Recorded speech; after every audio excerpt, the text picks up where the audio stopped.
pelo aniversário da igreja. Esse mês todo estamos comemorando, e nesse mês, cada domingo, nós temos um convidado especial que traz a mensagem para nós, e nessa noite não é diferente.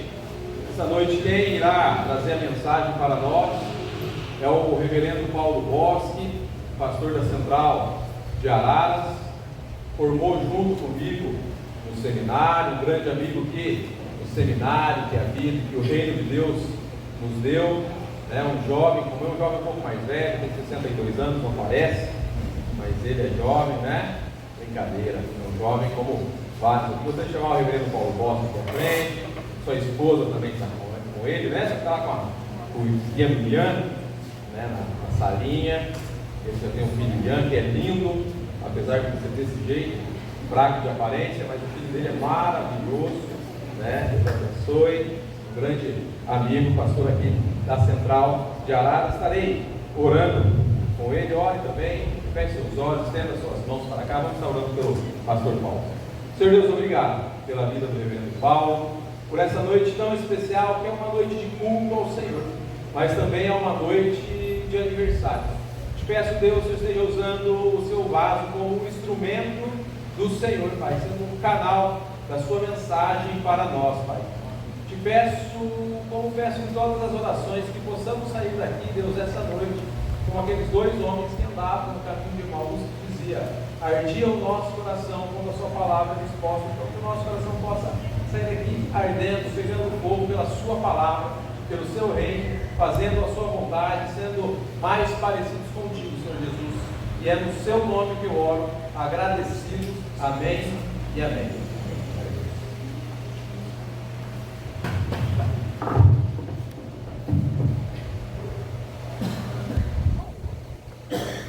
Boa noite, queridos irmãos e irmãs.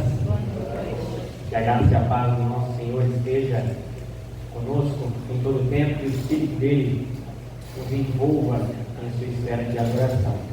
Bom estar aqui com vocês. Agradeço imensamente pelo convite, reverendo Alan, e é bom rever alguns irmãos queridos, que já tive o prazer de conhecer, ver a igreja animada, com fervor pelo Senhor. Sou o pastor Paulo, como ele já disse. A minha esposa está lá no aniversário, é a Cássia Natiele, ela gosta de chamar ela de Natiele. E o Ian, todo mundo fala que ele é um anjinho. Falei, vocês não viram ele fazendo birra. Então, é muito bom, queridos. Vocês têm uma vida preciosa aqui com vocês. O pastor Alan é um pastor que ama vidas, que ama pessoas. A minha oração e o meu clamor a vocês é que vocês o amem e cuidem dele, cuidem da família dele, cuidem da raiz, para que o nosso irmão também esteja sendo acoplado neste cuidado. Bom, queridos, embora seja um mês de celebração, isso é maravilhoso,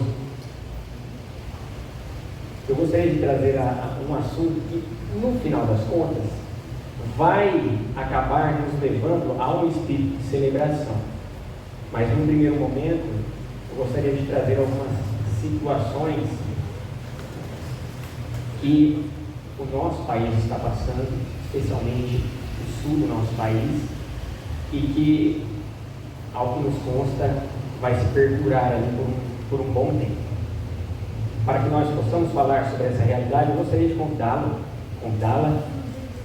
a abrirem as suas Bíblias no Salmo 42 e 43. Eu vou beber bastante água, tá, irmãos? Eu estou me recuperando de um resfriado. A garganta ainda está um pouco machucada, tá bom? Então, perdoem aí a recorrência em beber água. Salmo 42 e 43. Farei essa leitura e peço que os irmãos acompanhem. Ao mestre de canto, salmo didático dos filhos de Corá. Como suspira a corça pelas correntes das águas, assim por ti, ó Deus, suspira a minha alma. A minha alma tem sede de Deus, do Deus vivo. Até quando irei e me verei perante a face de Deus? Quando irei e me verei perante a face de Deus? As minhas lágrimas têm sido meu alimento dia e noite, enquanto me dizem continuamente: teu Deus, onde está? Lembro-me dessas coisas e dentro de mim se me derrama a alma, de como passava eu com a multidão de povo e os guiava em procissão à casa de Deus, entre gritos de alegria e louvor, multidão em festa. Por que estás abatida, ó minha alma? Por que te perturbas dentro de mim? Espere em Deus, pois ainda o louvarei. A Ele, meu auxílio e Deus meu. Sinto abatida dentro de mim a minha alma. Lembro-me, portanto, de ti nas terras do Jordão, e no monte Hermon, e no outeiro de Mizar. Um abismo chama outro abismo, ao fragor das tuas catadupas, das tuas águas profundas, todas as tuas ondas e vagas passaram sobre mim. Contudo, Senhor, durante o dia me concede a sua misericórdia, e à noite comigo está o seu cântico, uma oração ao Deus da minha vida. Digo a Deus, minha rocha, por que te olvidaste de mim? Ou por que se esqueceste de mim? Porque hei de andar eu lamentando sob a opressão dos meus inimigos. Esmigalham-se os ossos, quando os meus adversários me insultam, dizendo, teu Deus, onde está? Por que estás abatida, ó minha alma? Por que te perturbas dentro de mim? Espera em Deus, pois ainda o louvarei. A Ele, meu auxílio e Deus meu. Faz-me justiça, ó Deus, e pleiteia a minha causa contra a nação contenciosa. Livra-me do homem fraudulento e injusto, pois tu és o Deus da minha fortaleza. Por que me rejeitas? Porque hei de andar eu lamentando sobre a opressão dos meus inimigos. Envia a tua luz e a tua verdade para que me guiem e me levem ao teu santo monte e aos teus tabernáculos. Então irei ao altar de Deus, e é a minha grande alegria. Ao som da harpa eu te louvarei, ó Deus meu. Por que estás abatida, ó minha alma? Por que te perturbas dentro de mim? Espere em Deus, pois ainda o louvarei. A Ele, meu auxílio e Deus meu. Vamos orar mais uma vez, queridos irmãos e irmãs. Querido Deus, clamamos a ação poderosa e inspiradora do Teu Santo Espírito neste momento, para que venhamos a compreender a exposição da Tua Palavra. Que as palavras que vierem do Senhor possam encontrar terrenos férteis em nossos corações, nossas mentes, para que frutifiquemos a boa obra do Senhor. Em nome de Cristo Jesus é que nós oramos e agradecemos. Amém. Aonde está Deus? É inevitável durante a nossa caminhada cristã não nos depararmos com este questionamento. Aonde está Deus? E ao que muitos pensam, principalmente nós cristãos, esse questionamento, ele vem muito em nossa mente, ele é direcionado por aqueles que não creem em Deus, por aqueles que não acreditam em Deus, e eles então perguntam: aonde está Deus? Diante de alguma situação calamitosa, diante de uma situação difícil, aonde está Deus? E a pergunta que eu gostaria de fazer a todos nós, e que eu me fiz ao refletir sobre esse texto é: será que nós, cristãos, pessoas que entregamos, que fomos alcançados por Jesus Cristo, pelo Teu Santo Espírito, não indagamos e não questionamos também aonde está Deus? Será que nunca passou pela nossa cabeça nenhum instante em que gritamos ao Senhor: por que me rejeitas? Por que se esqueceu de mim? Ou de nós? Aonde está Deus? E a resposta, como percebemos na leitura deste salmo, ela vem sim, ela pode vir daqueles que creem em Deus, daqueles que acreditam no Senhor. O profeta Abacuque também passou por esse questionamento. Os primeiros versículos do primeiro capítulo do profeta Abacuque diz: até quando, Senhor, eu gritar-te-ei violência e o Senhor virará as costas para mim?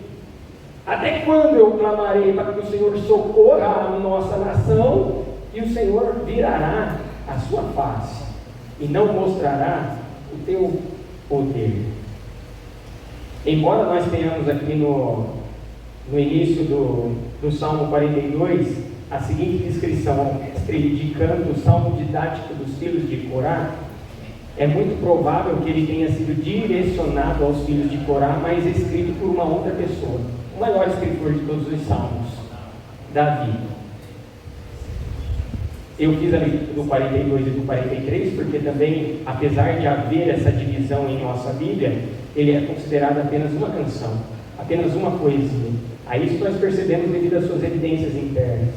O mesmo refrão que 2 vezes é repetido no Salmo 42, é repetido uma vez no Salmo 43. Por que estás abatida a minha alma? Por que te perturbas dentro de mim? Espere em Deus, pois ainda o louvarei. A Ele, meu auxílio e Deus meu. Davi é o grande escritor deste salmo. E há uma particularidade quando nós falamos de salmos. Enquanto o restante da Bíblia nós temos Deus direcionando a sua palavra aos corações e mentes dos seres humanos em suas histórias, no decorrer de todo o tempo. Eu acho que vou pegar outro microfone, está cortando um pouco isso, tá? Percebendo? Não?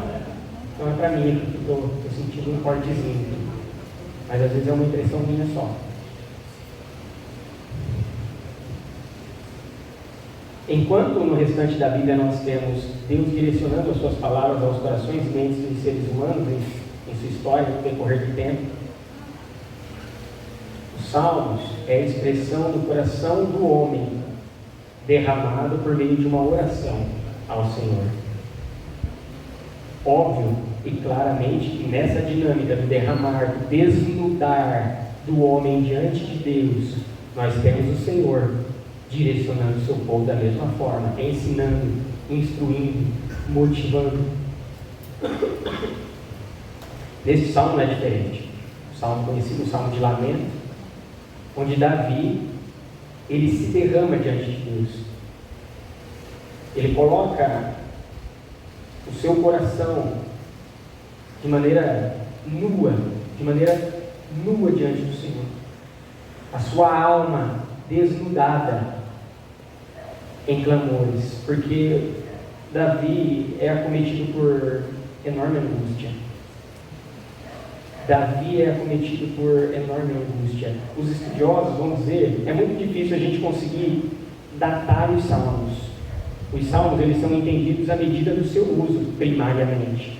Quando ele era usado, em que momento, se era peregrinando ao templo, se era na escadaria do templo ou em outros momentos. Mas este salmo, muitos vão dizer que Davi havia sido afugentado por Saulo. Era este o momento em que o rei Saul, o grande rei de Israel, afugenta Davi, porque percebe que o Espírito do Senhor estava se agradando de Davi ao ponto que se desagradava dele. Então ele quer a morte de Davi, aquele homem que o servia fielmente.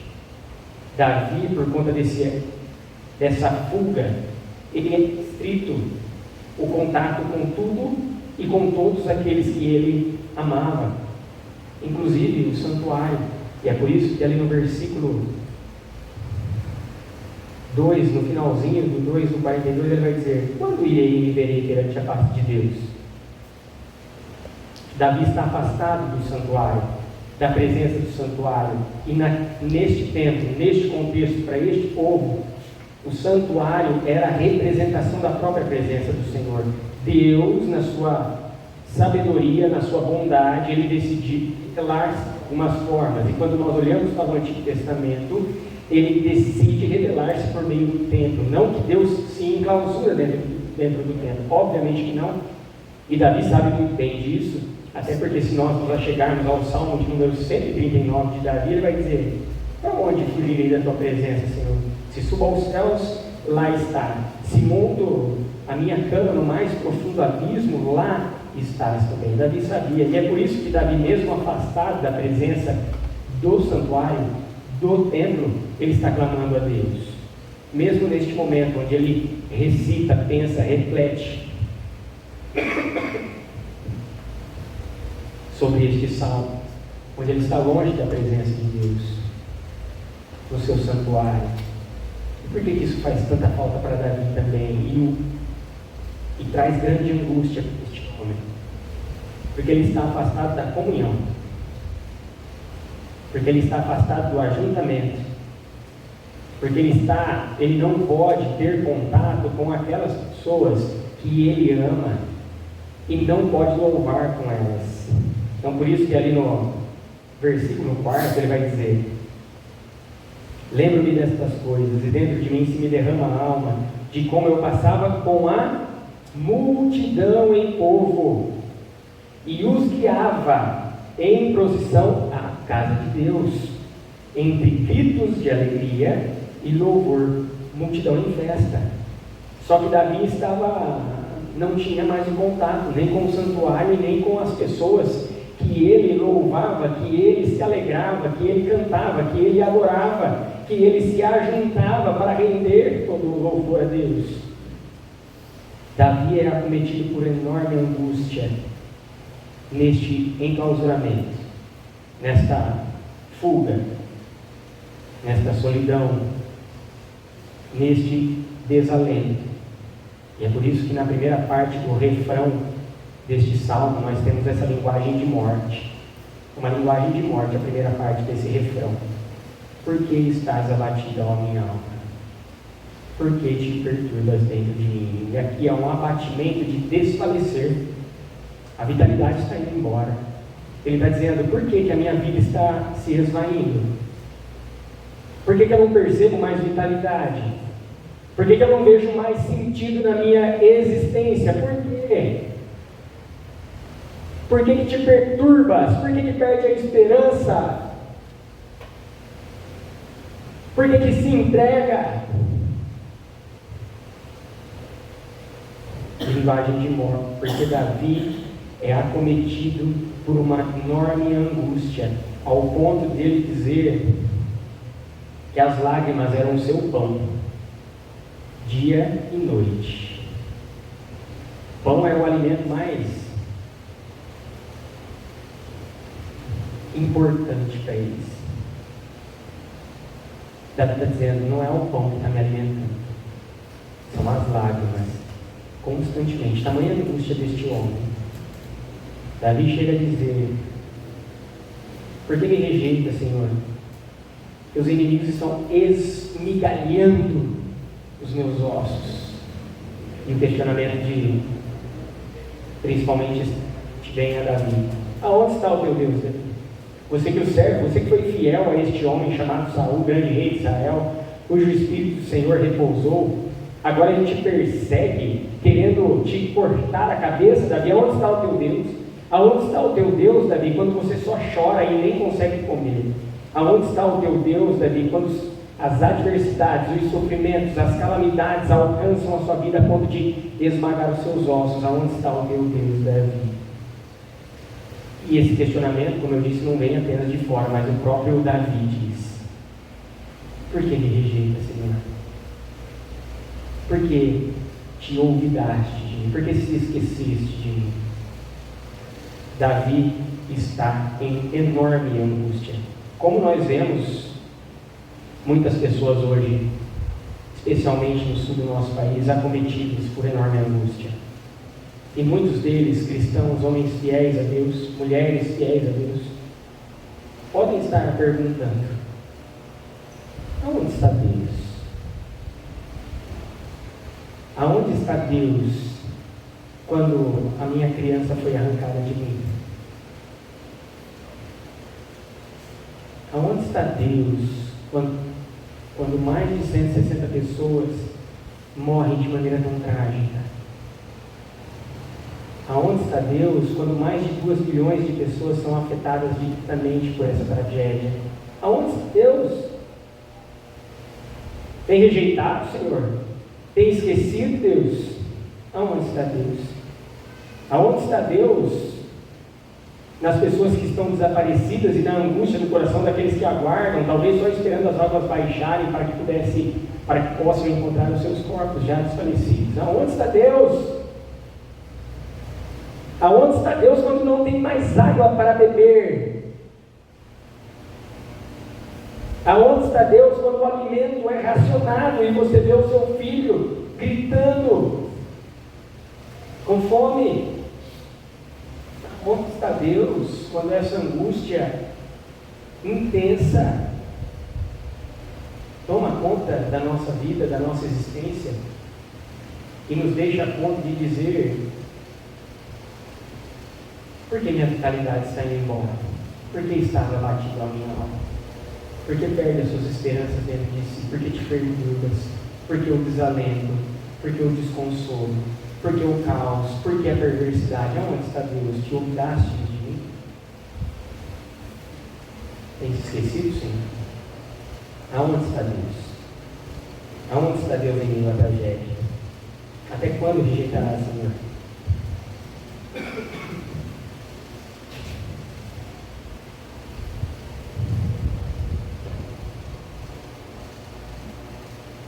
Será que se esqueceu da sua criação? Será que se esqueceu daqueles que fielmente dobram os seus joelhos e oram a Ti? Será que se esqueceu das pessoas que entregaram os seus corações? Aonde está Deus?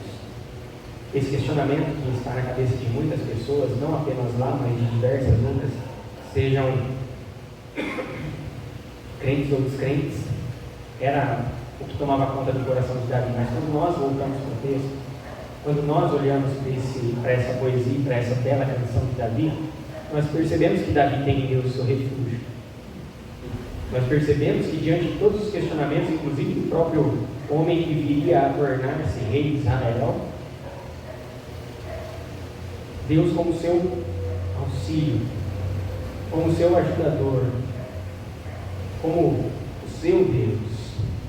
Uma vez que o refrão, se na primeira parte desse refrão nós temos uma linguagem de morte, por que estás abatido a minha alma e por que te perturbas dentro de mim? Na segunda parte dela nós temos uma resposta de vida e de esperança. Quando ele diz, espera em Deus, esperar remete à esperança, a confiança de que uma situação será resolvida, será solucionada, será redimida, por mais caótica que ela possa estar. Então ele contrapõe a perturbação da alma e o desalento com a espera em Deus. E depois, a falta de vitalidade que ele grita no início, por que estás abatido a minha alma, ele responde com, ainda o louvarei. Davi tem a confiança de que Deus preservará a sua vida para que ele possa chegar e voltar ao santuário do Senhor. E no santuário do Senhor, em ajuntamento e com o seu povo, render louvor a Deus. Se a alma está perdendo a vitalidade, Davi esboça a certeza de que a vida, na verdade, é uma realidade para si. Porque ele tem a grande confiança no Senhor. Espera em Deus. E Davi consegue experimentar dessa esperança mesmo em escuridão, mesmo em distância, mesmo longe. Ele vai dizer, né? Me lembro de ti, versículo 6, nas terras do Jordão, no Monte Hermon, no Monteiro de Mizar, são lugares distantes ali da onde estava o santuário. Mas ainda assim, neste completo afastamento, Davi pode dizer, contudo, Senhor, durante o dia me concede a sua misericórdia, e à noite comigo está o seu cântico, uma oração ao Deus da minha vida. Em resposta também ao versículo 3, quando ele diz que as lágrimas eram o seu alimento dia e noite, aqui no versículo 8 ele vai dizer que durante o dia o Senhor concedia a sua misericórdia e à noite estava com ele o cântico do Senhor. Davi, ele sempre vai respondendo uma situação de obscuridade, uma situação de escuridão e de falta de esperança com esperança.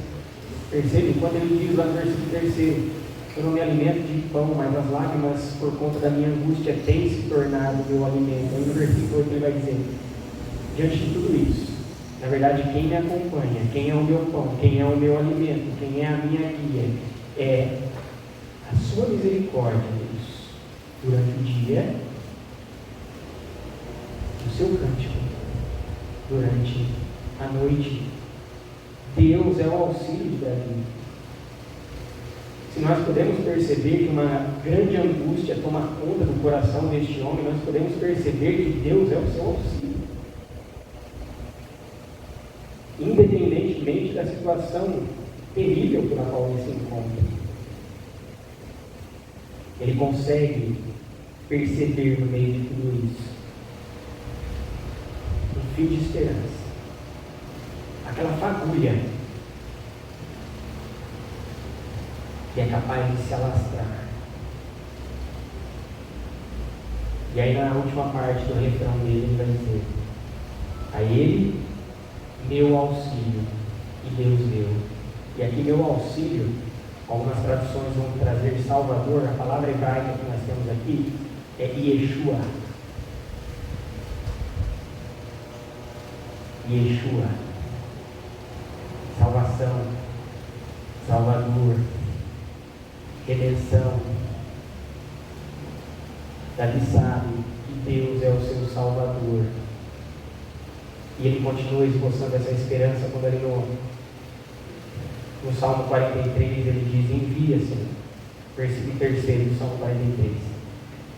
Envia a tua luz e a tua verdade, para que me guiem e me levem ao teu santo monte e aos teus tabernáculos. Então irei ao altar de Deus, que é a minha grande alegria, e ao som da harpa eu te louvarei. Ó Deus, Deus meu. A esperança que move, que rege o coração deste homem, traz a certeza de que ele desfrutará novamente da adoração a Deus, de que ele experimentará do renovo. Davi anseia por luz. Envia a tua luz. E quando nós vamos lá no Evangelho de João, capítulo 1, versículo 4, quando está falando do verbo, diz assim: e a vida estava nele, e a vida era a luz dos homens. Ou seja, Davi anseia por vida, Davi anseia por luz. Quem é aquele que trouxe a luz no mundo, cuja própria vida emana dele? Davi anseia por luz, por vida, mas Davi não apenas anseia por luz e vida, mas Davi anseia por verdade. Quem é a verdade encarnada? Quem personificou a grande verdade? Davi anseia por luz, vida, por verdade, mas Davi anseia por um caminho. Envia a tua luz e a tua verdade para que me guiem e para que me levem ao teu santo monte e aos teus tabernáculos. Ou seja, traça um caminho, Deus. Vida e verdade que pavimentem um caminho que me apresente, que me leve à tua presença, que faça eu estar diante da tua face inteiramente. Davi anseia por vida, verdade e caminho. E o próprio Yeshua, lá no Evangelho de João, capítulo 14, versículo 6, ele vai dizer: eu sou o caminho, a verdade e a vida. Ninguém vem ao Pai senão por mim. O anseio de Davi de vida, verdade e caminho, que estava na esperança do Yeshua, o Deus que era o seu auxílio, se encarna. O próprio Yeshua, como diz o anjo Gabriel a Maria, ele se chamará Yeshua, porque ele será o Salvador dos pecados do seu povo. Caminho, verdade e vida. Davi ansiava por aquilo que nós já recebemos. Davi nutria uma esperança de receber algo que nós já recebemos. que nós já podemos perceber, que nós podemos ter um grande contato, que nós podemos inclusive nos relacionarmos. Davi anseia por aquilo que se encarnou, esteve entre nós, tomou as nossas dores, tomou as nossas angústias. Da mesma forma que Deus é o auxílio, o ajudador de Davi, Cristo é o nosso auxílio, Cristo é o nosso redentor, Cristo é o nosso ajudador, e Ele não fez isso sem antes passar por grande angústia e sofrimento. Capítulo 26 de Mateus, quando ele está no Monte Getsemane, ali com seus discípulos, pouco antes de ser encontrado pelos soldados, ser levado à crucificação, em oração ao Senhor, ele diz: a minha alma está profundamente triste, a ponto de morrer. Essa expressão, profundamente triste, em grego, é a mesma expressão que traduz o hebraico: porque estás abatido a minha alma. Cristo sentia-se como se estivesse perdendo a sua vitalidade, tamanha angústia que ele tem que passar. E Cristo passa por essa angústia para que ele possa tornar-se o nosso grande intercessor. Cristo passa por essa angústia e enfrenta as piores dores para ser o nosso Salvador.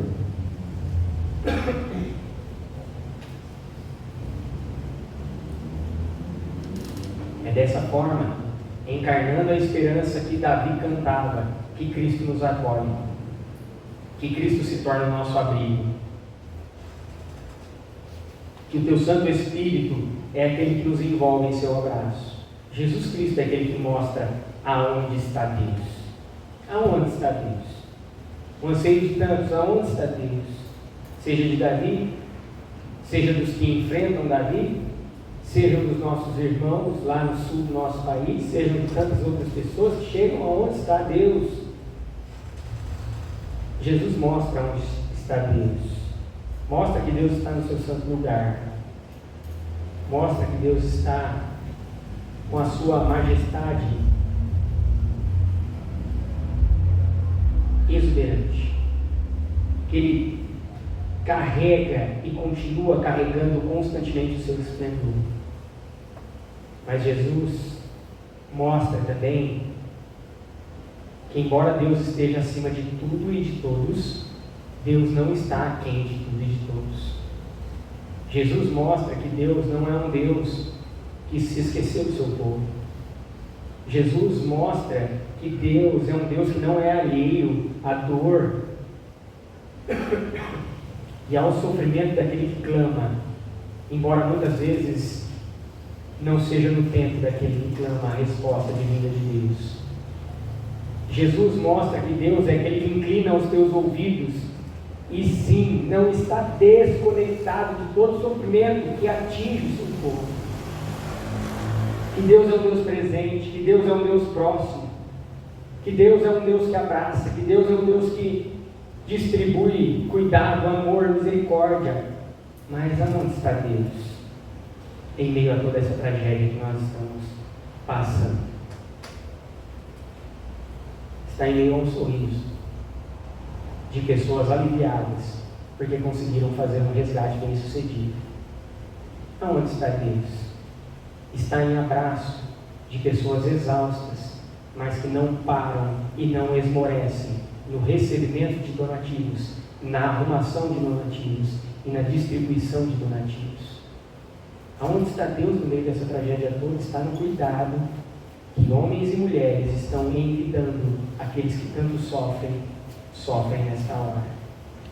Aonde está Deus em meio a essa tragédia? Ele está na oração de cada um de nós. Ele está tanto naquele que se dispôs e saiu da sua casa para enfrentar aquela situação, deixando pais, mães, filhos,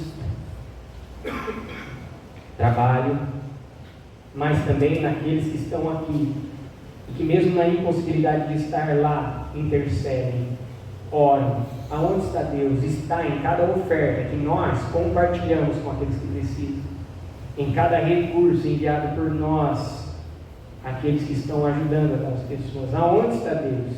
Está em cada donativo que nós arrecadamos e nós enviamos para aquelas pessoas. Porque Deus expressa a sua bondade por meio de vidas. Não que Ele precise de nós. Deus não precisa de nós. Ele é autossuficiente, poderoso, maravilhoso, independente, autossuficiente. Ele não precisa de nada nem ninguém. O relacionamento trinitário entre Deus, Pai, Filho e Espírito Santo é suficiente para que Ele tenha tudo que Ele é necessário. Ele não precisa de nós. Mas, maravilhosamente, Ele nos escolheu. Ele escolheu usar pessoas. Ele escolheu direcionar e comissionar homens e mulheres para que possam expressar a sua bondade e atenuar e aliviar o sofrimento em meio ao caos, serem luz em meio à perversidade, serem a palavra de esperança em meio ao desalento. Aonde está Deus? Quando bebês que não sabem de nada, não têm consciência de nada, perdem as suas vidas. Por que Deus permite? E essa resposta não tem, meus irmãos. Alguns até trazem algumas respostas prontas, mas eu não acho que respostas prontas dão conta da complexidade de um tipo de pergunta como essa. Então eu prefiro me calar, prefiro me silenciar. Mas se há uma certeza que eu tenho, é de que a morte não é o ponto final da nossa história. É de que a morte não é a última ação. Pelo contrário, a vida espera em Deus, pois ainda o louvarei. A Ele meu auxílio e Deus meu. Logo nas primeiras semanas dessa tragédia lá no Sul, e eu tomo as palavras de uma jornalista, que eu não sei se ela é cristã ou algo do tipo, mas que reflete, pode refletir, essa esperança em meio ao caos. Houve um momento em que uma cidade toda alagada, 2 mulheres grávidas são resgatadas, e naquela mesma noite elas dão à luz, e nascem 2 menininhas, 2 bebezinhas, e a jornalista diz: isso é um alento para nós. Diante de tanta morte, a gente vê que a vida continua a reluzir. Se eu tenho uma certeza, é de que se Deus não se importasse com a sua criação, não haveria nenhuma expressão de bondade naquele lugar, ou entre nós. Se Deus não se importasse com o seu povo, nós não experimentaríamos divino, nem teríamos a certeza dessa vida. Eu tenho certeza é que Cristo é o grande doador da vida. Aonde está Deus? Por que estás abatido, ó minha alma? Por que te perturbas dentro de mim? Espere em Deus, pois ainda o louvarei. A Ele, meu Salvador, e Deus meu. Deus está se movendo, como sempre fez, como sempre continuará a fazer, até que Cristo volte, retorne, e não precisemos mais dessa missão. E que nos restará adorá-lo eternamente e estar na sua presença, gozando de alegria perene e vida eterna. Por que estás abatido, ó minha alma? Por que te perturbas dentro de mim? Espera em Deus, pois ainda o louvarei. A Ele, meu auxílio, e Deus meu. Vamos orar, baixe sua cabeça, tenha um tempo de reflexão.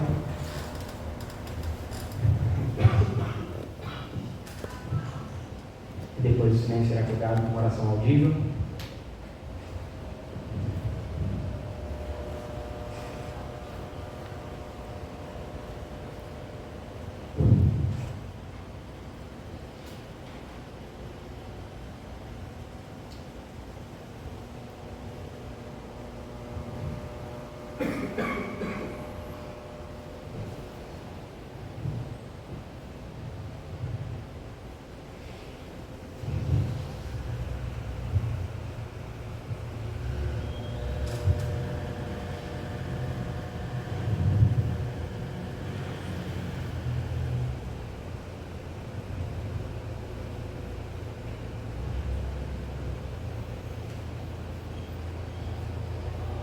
Querido Deus, engrandecemos a Ti, Senhor. Nos rendemos a Ti, nos colocamos aos Teus pés, porque confiamos que o Senhor é um Deus ativo em nossa história, tão ativo que se fez um de nós, para que nós pudéssemos ser filhos de Deus. O Deus que se fez homem, para que homens pudessem serem feitos filhos de Deus. Louvado seja o Senhor. Continua a se mover entre a sua igreja, aqui e em qualquer lugar onde ela possa estar. Continua expressando a sua bondade à vida de pessoas que estão em caos.